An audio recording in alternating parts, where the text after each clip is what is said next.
যুবক, না না আমি যাব না, লাশের পাশে দাঁড়ায় থাকবো। এই লাশের খোঁজ নেওয়ার জন্য, মানুষটার খোঁজ নেওয়ার জন্য কেউ না কেউ তো আসবে গো। আসলে পরে আমি নিজে নিজেই ধরা দেব। মদিনায় উমরের আদালতে উচিত বিচার হয়, ন্যায় বিচার হয়। আমি বলবো আমি ইচ্ছা করে মারি নেই, আমি বলবো আমি ইচ্ছা করে খুন করি নেই। এরপরেও যেই বিচার হয় এই বিচার আমি মানব। মালিক, তুমি তো দেখছো আমি ইচ্ছা করে মারছি না অনিচ্ছায় খুন হইছে। আল্লাহ, উমর যদি নাও বুঝে তুমি তো বুঝবাই। যদিও উমরের আদালতে আমার বিচার হয় ফাঁসি ফাঁসি হোক, আমি তাতেও রাজি আছি, কিন্তু তোমার আদালতে বাঁচতে চাই। আল্লাহু আকবার, জোরে কর। সন্ধ্যার সময় এই বুড়া মানুষটার দুইটা ছেলে আসছে বাবার খুঁজে। আইসা তারে দেখে বাবার লাশ, লাশের পাশে একটা যুবক দাঁড়ায় রইছে। আমার বাবারে কে মারছে? যুবক কই আমি। কেমনে কেন? কয় বাবা ভাইরে আমি ইচ্ছা করে মারি নাই, এই সে ঘটনা। কিন্তু দুই ছেলের বাবার হত্যা, বাবার হত্যাকারী, বাবার খুনি এখানে পাশে বসা। বাবার খুনিরে তারা ধরছে, কই ইচ্ছা করে মারছো না অনিচ্ছায় মারছো এটা পরে, আগে উমরের আদালতে চলো, উমরের আদালতে চলো। সে বলতেছে হ আমিও উমরের আদালতে যেতে চাই, আমাকে উমরের আদালতে নিয়ে চলো। খলিফাতুল মুসলিমিন যে বিচার করবে এই বিচারে আমি রাজি আছি। আমি আল্লাহরে ডরাই, আমি আল্লাহর বিচারে বড় ভয় পাই।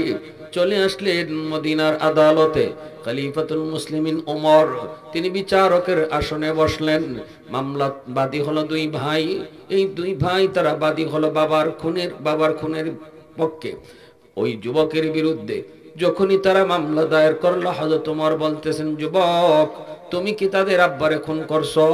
যুবক কয় হ, আমি খুন করেছি, কিন্তু জাহাপনা আমি ইচ্ছা করে খুন করি নাই, আমি বুঝি নাই এই লোকটা মারা যাবে। একদম মেরে ফেলার জন্য আমি ঘুষিটা দেই নাই, গুসায় ঘুষিটা দিছিলাম, কিন্তু হঠাৎ অ্যাক্সিডেন্ট ঘটে গেল, উনি মাটিতে পড়লো, মাথাটা পড়ছে একটা পাথরে, যার কারণে মাথাটা ফেটে রক্ত বের হয়ে মারা গেছে।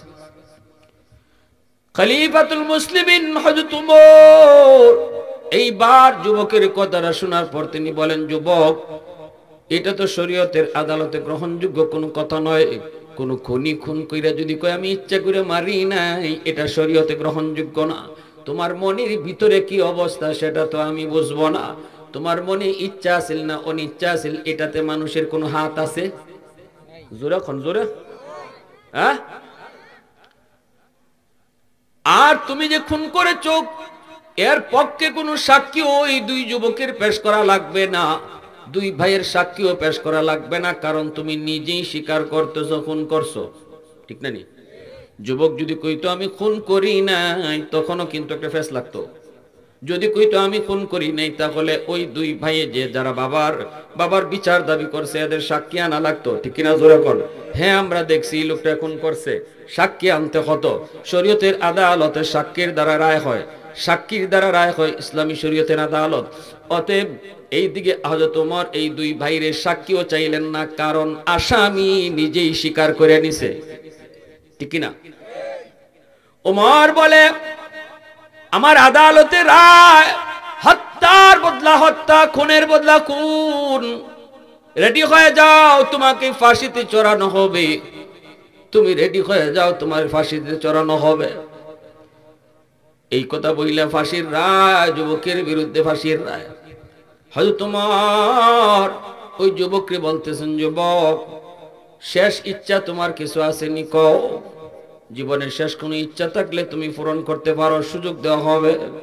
যুবক কই, আমিরুল মুমিনিন আমার শেষ কোনো ইচ্ছা নাই, তবে একটা ইচ্ছা আছে, যদি আপনি আমার একটু সুযোগ দেন আমি বাড়ি যাইমু। কয় বাড়ি যাইবা? 300 মাইল দূরে মদিনার থেকে। খুনি বাড়িতে গেলে বাড়ির থেকে ফিরত হইব, এর কোনো গ্যারান্টি আছে নি? হ্যাঁ, বাড়িতে কেন যাইবা? আমার বাড়ির পাশে একটা বাজার, এর মধ্যে একটা দোকান থেকে আমি কিছু মাল আইনা খাইতাম বাকিতে। এই মালিকটা, দোকানের মালিক হলো একজন ইহুদি। আমি অত তারিখের ভিতরে তার টাকাটা পরিশোধ করবো, এটা কথা ছিল। যদি আমি তার টাকাটা পরিশোধ না করি, তাহলে সে আমার বিরুদ্ধে শুধু কথা বলবে না, বলবে মুসলমান জাতটা খারাপ, এরা কথা দিয়ে কথা রাখে না, ওয়াদা খেলাফ করে। আমিরুল মুমিনিন, আমি একজন গুনাহগারের কারণে মুসলিম জাতির উপরে সে কথা তুলবে, এজন্য আমার একটু সুযোগ যদি আপনি দিতেন, আমি দ্রুত বাড়িতে যাইতাম, আর এই লোকটার পাওনাটা পরিশোধ করে আমি দ্রুত চলে আসতাম।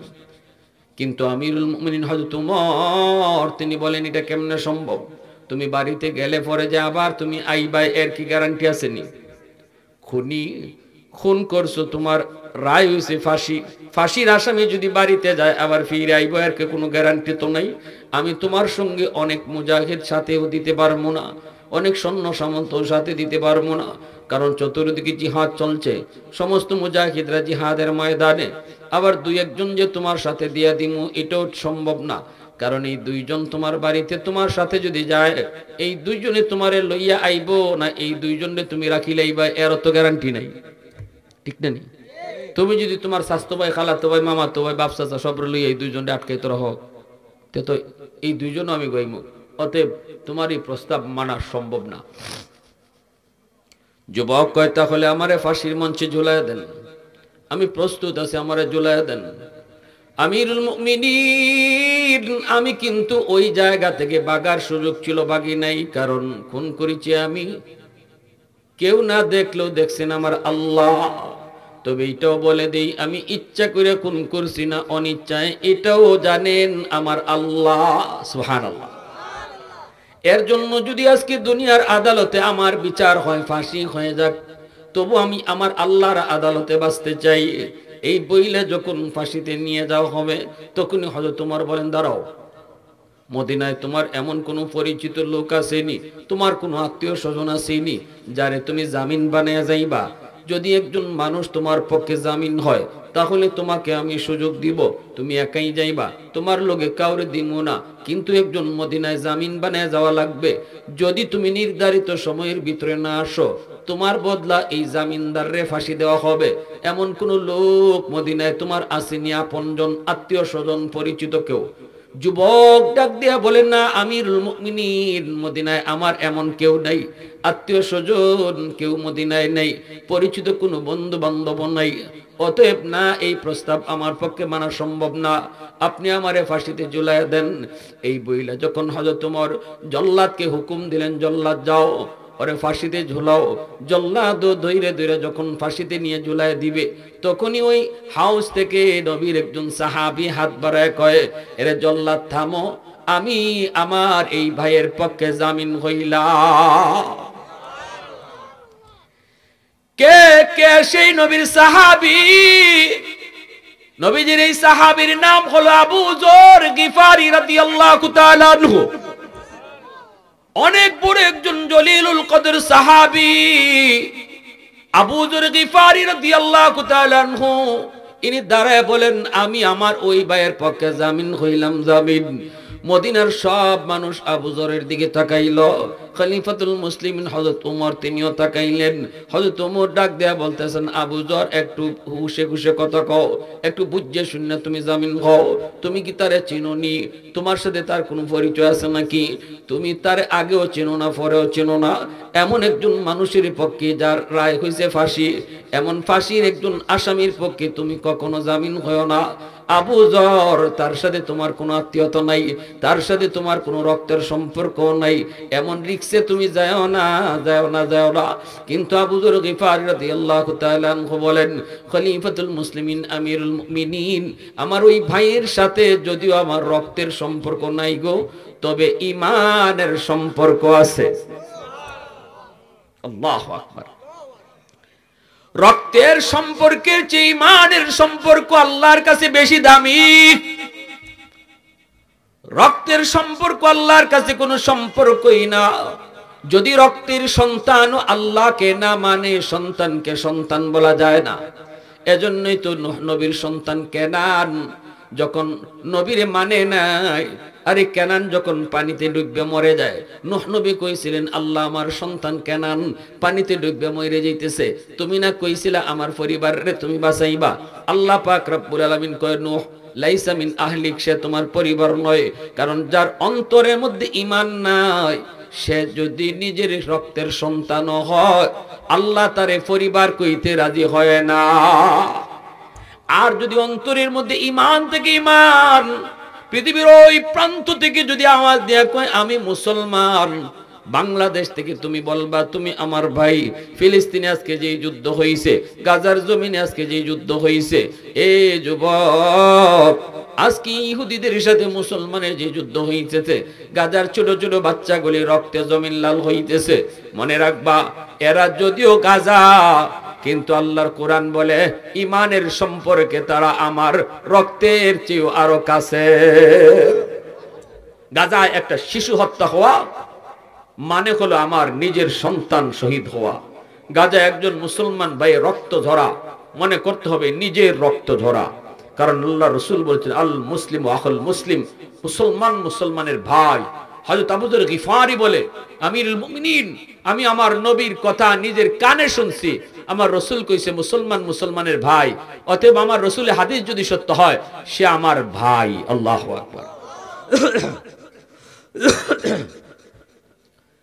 মদিনার মানুষ, খলিফাতুল মুসলিমিন উমর, সবাই আবু যরের কথায় নীরব নিস্তব্ধ হয়ে গেল, কেউ কোনো জবাব দেয় না, কোনো কথা কয় না। আবু যর গিফারি যা বলেছেন সত্য বলেছেন, ঠিক বলেছেন, এইবার কি করা হবে? আবু যর গিফারিকে জামিন রেখা এই যুবককে হযরত ওমর বিদায় দিলেন, ছুটি দিলেন। আগামী সপ্তাহে শুক্রবার, আগামী জুম্মাবার, জুম্মার আজান হওয়ার আগে আগে তুমি দ্রুত মদিনায় ফিরবা। যদি তুমি জুম্মার আজানের আগে আগে মদিনায় ফিরতে না পারো তাহলে কিন্তু তোমার বদলা। নবীর এত বড় একজন সাহাবী আবু যর গিফারিকে ফাঁসিতে ঝুলানো হবে, কারণ আবু যর তোমার পক্ষে জামিন হয়েছে। হযরতে আবু যর গিফারি খাদেমে খায়রুল বাশার, হযরতে আবু যর গিফারি খাদেমে খায়রুল বাশার, खिदमतों में जिंदगी भर ना बनाया अपना घर, खिदमतों में जिंदगी भर ना बनाया अपना घर। अल्लाहु আকবার। জোরে কও। আবু যর গিফারি সাধারণ কোন সাহাবী নয় রে যুবক, নবীজির কাছে জিবরাইল বসা। আবু যর গিফারি আসতেছেন, জিবরাইলে আমিন কয় নবী গো আপনার সাহাবী আবু যর আইতাছে।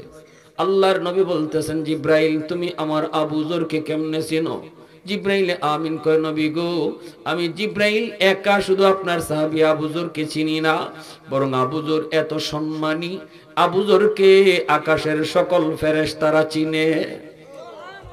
দুই গুণের কারণে, এক হলো আবু যর বেশি বেশি করে সূরা ইখলাস তেলাওয়াত করে, অবসর থাকলে কুল হুয়াল্লাহ সূরা বেশি বেশি পড়ে, কুল হুয়াল্লাহ সূরা বেশি বেশি পড়ে, সুযোগ পাইলে কুল হুয়াল্লাহ সূরা পড়ে। এই কুল হুয়াল্লাহ সূরা হলো আল্লাহ পাকের পরিচিতি, আল্লাহ পাকের পরিচয়। এই সূরা বেশি বেশি পড়ার কারণে আল্লাহ তার মর্যাদা বাড়াইছে। দুই নাম্বার আর একটা গুণ হলো আবু যর সব সময় নিজের ছোট মনে করে চলে, সব সময় নিজের ছোট মনে করে চলে। সামনে যেই আসে মনে করে সেই তার থেকে ছোট, সে তার থেকে ছোট, নিজের সব সময় ছোট মনে করে, সামনে যে তাকে তারে বড় মনে করে। এই গুণটার কারণে আবু যরের মর্যাদা আল্লাহ বাড়ায় দিছে। আর আমি আপনি মনে করি এখানে যারা আছে সবার মধ্যে আমি বড়, ঠিক কিনা? আমার উপরে কথা কইতো কেটায় আমি বড়, আমি বড় বাপ, এটা মর্যাদা কমায়। আর আমি সবার ছোট, আমি কম বুঝি, সবাই বেশি বুঝে, এই চিন্তা চেতনা সম্মান বাড়ায় দেয়। আল্লাহু আকবার। জোরে বলেন মান তাওয়াযা লিল্লাহ রাফাআহুল্লাহ। রাসূল কয় যে যতটা বিনয়ী হয় আল্লাহ তার সম্মান তত বাড়ায় দেয়। এইবার আবু যর গিফারি জামিন। যুবক দ্রুতগামী একটা ঘোড়ার পিঠে সওয়ার হইয়া নিজের বাড়ির উদ্দেশ্যে রওনা দিয়ে দিল। বাড়ি আইসা পৌঁছলো, মার কাছ থেকে বাবার কাছ থেকে কম কথায় কথা কইয়া বাজারে গেল, যাইয়া ওই লোকটার ঋণ পরিশোধ কইরা আবার মার কাছে বাবার কাছে ফিরা, মার কাছে বাবার কাছে বসলো। একমাত্র সন্তান বাপ মার। আল্লাহু আকবার। জোরে কও। মার কাছে বইসা মার বুকে মাথাটা রাইখা মারে আদর দিয়া কই মা গো বিদায় দাও, বিদায় দাও গো মা, তোমার হক আদায় করতে পারি নাই গো মা। এটাই তোমার সন্তানের শেষ বিদায়। আর সন্তান কোনোদিন ফিরবে না। মা কয় বাবা কি কস, বুঝি না তো বাবা, কি কস তুই, কি হইছে তোর, কই যাইবে তুই? ছেলে কয় মা ওমরের আদালতে আমি একজন ফাঁসির আসামি। কস কি বাবা, কেন? কয় মা আমি খুনি। কিন্তু মা বিশ্বাস করো তোমার ছেলে ইচ্ছা করে খুন করে নাই। ও মা তোমার ছেলে ইচ্ছা করে খুন করতেও পারে না, তুমি তো তোমার ছেলেকে চিনো গো মা, ভুলে একটা খুন হয়ে গেছে, এই হলো ঘটনা। এই কইয়া মারে যুবক কান্দায়, মা কান্দে বাপে কান্দে, দুজন বাপ মায় কান্দতেছে। ছেলে বাপ মার চোখের পানি মুছতেছে, বলতেছে মা তোমরা কান্দো না, আমি পারতাম গো মা ওই জায়গা থেকে বাগতে। আমি যদি মাইরা এখান থেকে বাইকে যাইতাম আমার কেউ পাইতো না, বাড়িতেও চলে আসতে পারতাম, পাইতো না।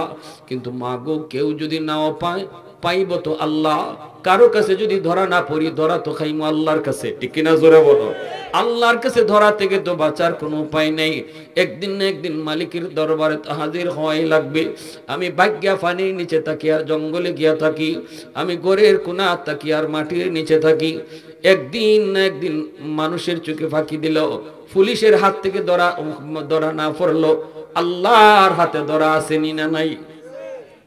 ও মা বিদায় দাও, বিদায় দাও, কিয়ামতের ময়দানে হয়তো দেখা হবে গো মা, আল্লাহর আদালতে আমি বাঁচতে চাই। এই বইলা মারে বাবারে কান্দাইয়া যুবক মার চোখের পানি, বাবার চোখের পানিটা মুইসা মার হাতের এক লোকমা খানা খাইয়া, জীবনের শেষ খানাটা যুবক খাইয়া, মারে বাবারে জীবনের শেষ খানাটা নিজের হাতে খাওয়াইয়া যুবক মদিনার উদ্দেশ্যে রওনা দিয়ে দিল। ঘোড়ার পিঠে সওয়ার হইয়া দ্রুত আসতেছে, জুম্মার আজানের আগে আগে মদিনায় পৌঁছতে হবে।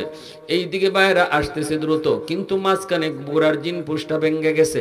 ঘোড়ার জিন পুষ্টা ভেঙে যাওয়ার কারণে আরেকটা ঘোড়ার জন্য তার অপেক্ষা করতে হয়েছে, এতে করে একটু সময় তার নষ্ট হয়ে গেছে, যার কারণে জুম্মার আগে আগে আইসা পৌঁছার কথা পৌঁছতে পারে নাই। জুম্মার আজান হয়ে গেছে। মদিনার মানুষ সবাই আজান শোনার পরপরই ঘর থেকে বের হয়ে গেল। হায় রে, ওই খুনি ফাঁসির আসামি যুবক আইসে নিনা না আল্লাহ জানে। যদি না আয়া থাকে তাহলে আমাদের সবচেয়ে প্রিয় নবীর সাহাবী আবু যর গিফারি উমরের আদালতে তারে ফাঁসি দেওয়া হবে। মদিনার মানুষ এটা মানতে পারে না, কোনোভাবেই মেনে নিতে পারে না, কারণ আবু যর মদিনার মানুষের বড় প্রিয় মানুষ। আল্লাহর যেমন প্রিয়, মদিনার মানুষেরও প্রিয়। ছোট বড় নারী পুরুষ সবার বড় মায়ার আবু যর গিফারি। মদিনার মানুষ বের হইয়া দেখি ওই যুবক এখনো আসে নাই। উমরের আদালতে আবু যরের বিচার হয়ে যাবে। আজান হওয়া মাত্রই হযরত উমর এইবার তিনি পাঠায় দিলেন, জুম্মার নামাজ হলো, নামাজ হওয়ার পরও যুবক আইসে না, সাথে সাথে তিনি পুলিশ পাঠায় দিলেন, যাও আবু যরকে নিয়ে আসো। আবু যরের বাড়িতে পুলিশ আইসা হাজির। আবু যর আসো উমরের আদালতে। আবু যর গিফারি খুশি খুশি ঘর থেকে বের হয়েছেন, সন্তানের কাছ থেকে বিদায় নিলেন, বিবির কাছ থেকে বিদায় নিলেন। সন্তানে কান্দে, বিবি কান্দে, মদিনার মানুষ সবাই কান্দে, কিন্তু আবু যর কান্দে না। আবু যরের মুখে তো হাসি। আবু যর কয়, যদি আজকে আমি উমরের আদালতে আমার ফাঁসি হয় অসুবিধা নাই, যদি আমি এই অবস্থায় ফাঁসি হয় কিয়ামতের ময়দানে আমার রাসূলের সাথে যখন আমার সাক্ষাৎ হবে, নবীর যে কইমু, নবী গো আমি আপনার একখান হাদিসের উপরে আমল করার কারণে আমার ফাঁসি হইছে। আল্লাহু আকবার। ওগো নবীজি, আমি ভুল করি নাই, আপনার জবানে শুনেছি আল মুসলিম আখুল মুসলিম, মুসলমান মুসলমানের ভাই। আমি হাদিসের উপরে আমল করেছি, আমি আমার নবীর সামনে এই কথা কইয়া নবীর সুপারিশ লইয়া লইমু। এই কথা কইয়া তিনি হাসি মুখে উমরের আদালতের দিকে রওনা দিয়ে দিচ্ছেন। ভাইরে যুবক, শুধু বুঝাইতেছি, আল্লাহর ভয় যদি অন্তরের মধ্যে থাকে তাহলে দুনিয়ার মানুষের চোখে ফাঁকি দিয়েও কেউ গুনাহ করতে পারে। আল্লাহর ভয় যদি অন্তরে থাকে, রাতের অন্ধকারে কেউ গুনাহ করতে পারে না। আল্লাহর ভয় যদি অন্তরে থাকে, কেউ মাফে কম দিতে পারে না। কাস্টমারে না বুঝলো দেখতেছে কেডায়, আরো জোরে কও আল্লাহ। ভাইরা আমার, এইদিকে আমিরুল মুমিনিন উমর জুম্মার নামাজের পর বিচারকের আসনে বসে গেলেন। আবু যর গিফারীকে আসামির কাঠগড়ায় দাঁড় করায় দেওয়া হলো। মদিনার মানুষ কান্না শুরু করে দিল। কান্নার রুল পড়ে গেল মসজিদে নববীর প্রাঙ্গণে। যার দিকে তাকায়, যেই তাকায় সবাই কাঁদতেছে, নারী পুরুষ ছোট বড় সবাই কাঁদতেছে। আবু যর গিফারী আজকে ফাঁসি হবে। একজন খুনির কারণে, জামিন হওয়ার কারণে আবু যরের ফাঁসি হবে। কেউ মানতে পারে না, কেউ মেনে নিতে পারে না। আবু যর গিফারী দাঁড়াইছেন, আর হলো তোমার বলতেছে, আবু যর ওই সময় কইছিলাম জামিন হইতে একটু বুঝা যুবক তো এখনো আসে নাই। আবু যর গিফারী কয় অসুবিধা নাই, আমি রাজি আছি, খুশি খুশি আমি রাজি আছি, আপনি আমারে ফাঁসিতে ঝুলাইয়া দেন। যেই মাত্র হয়তো তোমার কয় জল্লাদ যাও, জল্লাদ যাও, আবু যরকে নিয়ে ফাঁসিতে লটকাও, আবু যরকে নিয়ে ফাঁসিতে দাও। ওই অবস্থায় মদিনার মানুষ হাউ মাউ করে কান্না শুরু করলো। ওমরের আদালতে কান্নার রুল। খলিফাতুল মুসলিমিন আমিরুল মুমিনিন হযরত ওমর তিনিও কান্না করে। বিচারক নিজে সুদ্ধা কাঁদতেছে। আল্লাহু আকবার জোরে কম। কারণ আজকে তো আবু যরের ফাঁসি হওয়ার কথা না গো। আবু যর তুই ফাঁসিতে উঠবার কথা না, ফাঁসিতে তো উঠবি ওই যুবক। ওই অবস্থায় মদিনার ওই জল্লাদ কই আমি জীবনে কোনোদিন কাউরে ফাঁসি দেওয়ার সময় কান্দি নাই, কিন্তু আবু যর গিফারীকে ফাঁসি দেওয়ার সময় আমার চোখ দিয়ে দর দর করে পানি ঝরছে।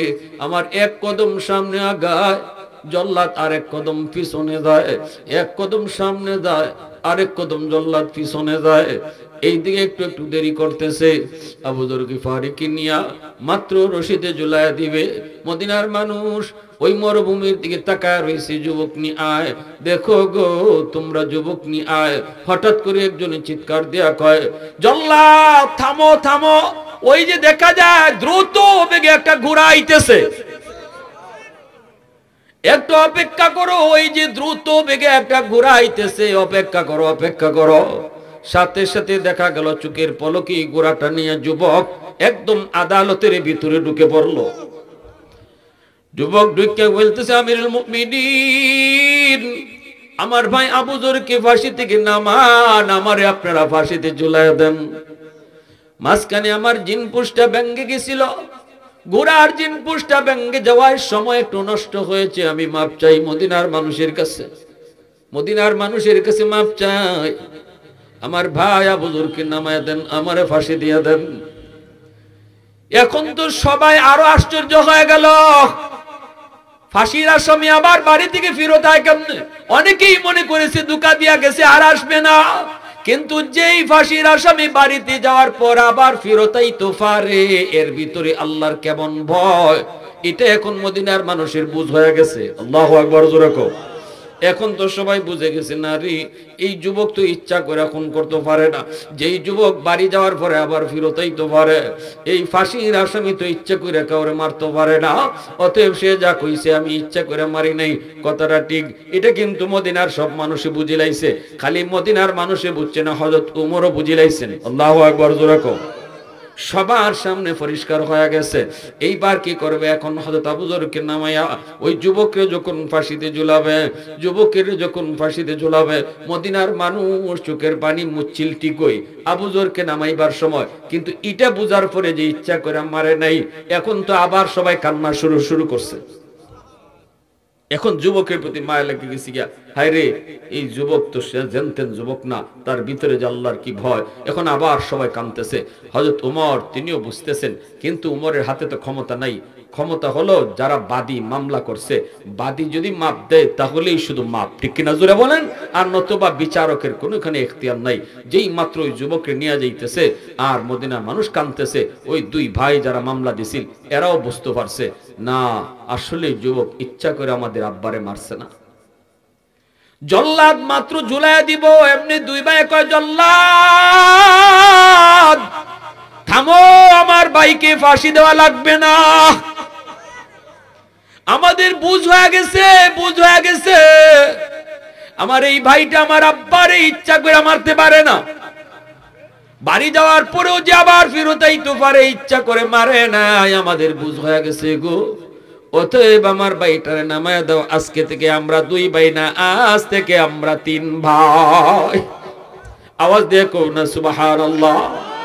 फारूक तेरा नाम से इस्लाम रहेगा,